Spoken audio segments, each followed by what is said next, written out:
tops. But what will happen is there'll be a video version in the U.S., I'm sure, which will, be the... It's clear. Yeah. Be in focus. They're also shorter. They cut things that they are uncomfortable with. We're very dependent on our Canadian friends. Please send us good Most of us here are members of the Lexian Liberation. Oh, I like the sound of that. That's a Liberation Front. Very good. The LLF, right on. Oh, that's good. We liberate this show from Canada.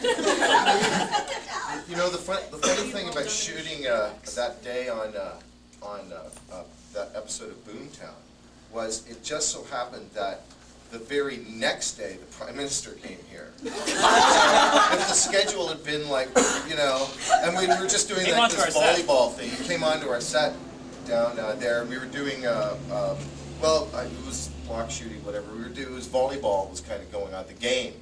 Gametown was going on, but it was like it was one day away from just walking right on to. Same thing happened in Germany. Gerhard Schroeder, the German Chancellor, visited our set. We got a very nice picture of him. Yeah. Well, what was it? Stan's trial, and on the wall, and it's sort of like set in a sex chamber, and there were these. It's the bordello in space. The bordello in space, yeah.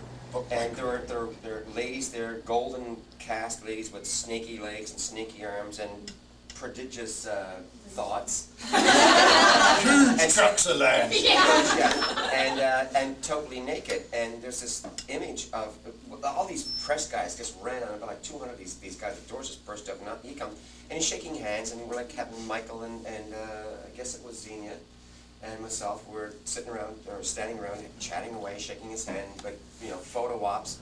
And his head was right under. Swollen bronze pudenda. It was great. And all photographers said, "Hey, how you doing? Vote for me." We're going to restore it. Going back to the womb, he was. Wasn't he? So, Can we get copies of that? Watch the show. I mean, see where he might have stood.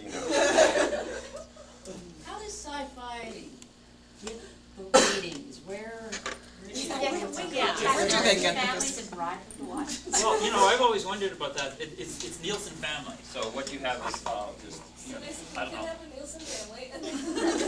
No, never mind that. Kidnap a box. Yeah, so the Nielsen thing is fairly unscientific because it's 10,000 people or 20,000 people spread out across the U.S. who are not supposed to let network executives know. But I'm sure there in Warner Brothers is a department of finding out who the Nielsen people are and and sending them a free turkey if they watch your show, or just leave the set on. It's probably a bit of that. It's arbitrary, or they're.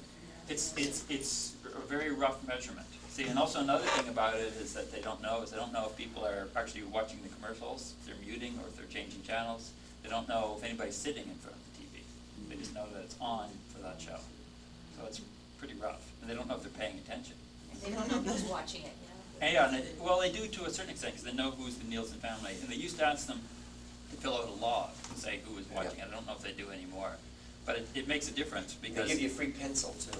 they all like to have the younger demographic because they feel the younger demographic is more suggestible in terms of commercials. If somebody's 75, they're going to buy a Buick in the next car, and there's no point in Honda advertising.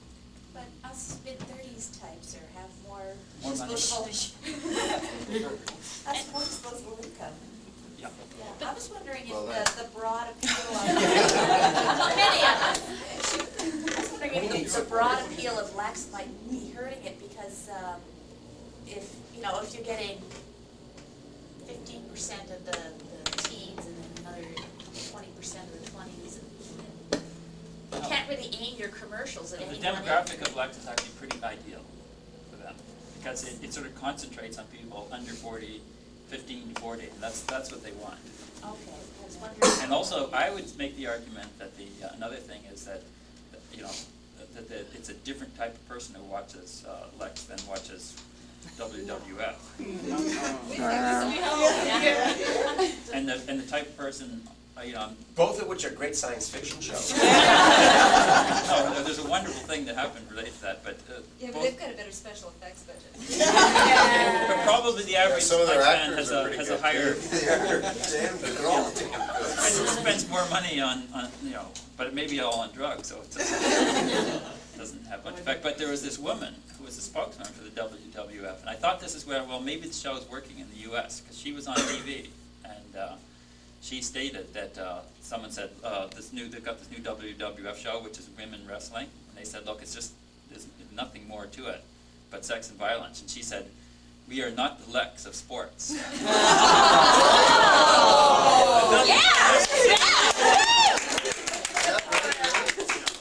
Oh, that's fantastic. That's great. Geez, I wonder what the Lex of sports is. But did they change their mind about what the demographics? Because I noticed the ads changed. The ads that they show, they went from these very teenage-centered things. Then they were doing what was it? Breast augmentation and breast body sculpting. yeah. And then now they're tending to show like the upper end things Silver like flags. SUVs Both flags. are buying ads for the sci-fi I'm sure they're spots. very. or- I'm sure that 75% of their energy goes into who's watching and what ads to put on. But I think that the thing that they just are utterly baffled by the fact that there's a female demographic on Lex. Bigger than a male demographic. There are more female fans than male fans. Well, it could be from that It's pretty close. Well, that's Yeah. from the internet response thing, Yeah. but on the larger thing, that may or may not be representative. But undeniably, there's a significant female demographic, which is very unusual in sci-fi. As a matter of fact, You hired Michael McManus, what did you expect? which of course was the plan all along. Yeah, but female character is actually strong. Yes, she punches people, we like her. She's identifiable. Well, it's not just them hiring Michael McManus, but making him the ultimate, tease, but you can't do anything, Yeah, He's like the ultimate eye candy, but you can't go lick him. Can you say that slowly? Take your time. Say nice. Holding nuts. And Zeb is the girl we all want to be, including that loves Me weight too. transformation. Make that machine, we all want to run through it, that's good. But she's also smart, and she's Yeah. also strong. That's the girl we all That's want to the be, thing, she's smart, she- she's strong, and she gets played frequently, we like it. Actually, she doesn't. Just go to the shoe shop more often. The only smart thing is the gym lifting did seem to buff my arm up some, I'm good. But in season 4, we are planning to replace Michael McManus with Lee Majors. That was the really saddest thing about sci-fi is the fact they showed Milk first, because I had to convince all my people who I'd said, well, Lex is so fabulous, you gotta watch this, that Zev's character was not a total slut, because the first thing they see is her Oh, yes, finally right, getting of course. laid. Yeah. And it was, I'm like, wait a minute, you had 4 movies and 10 Yeah, right, episodes right. before that happened. Yeah, I was dragging people back to the TV, threatening them, bribing them, come on, it's good, really, starting there was so horrible. Yeah.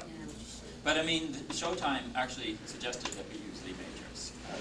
No way. And instead of Tim Curry, Poet Man. And I'm not sure if Lee Majors' comic timing is that good. And then there's who is this Tim Curry guy anyway? What songs has he written? And I'm going, this is not working. We're not on the same boat. We're not in the same Did scene. they have any other strange casting choices that?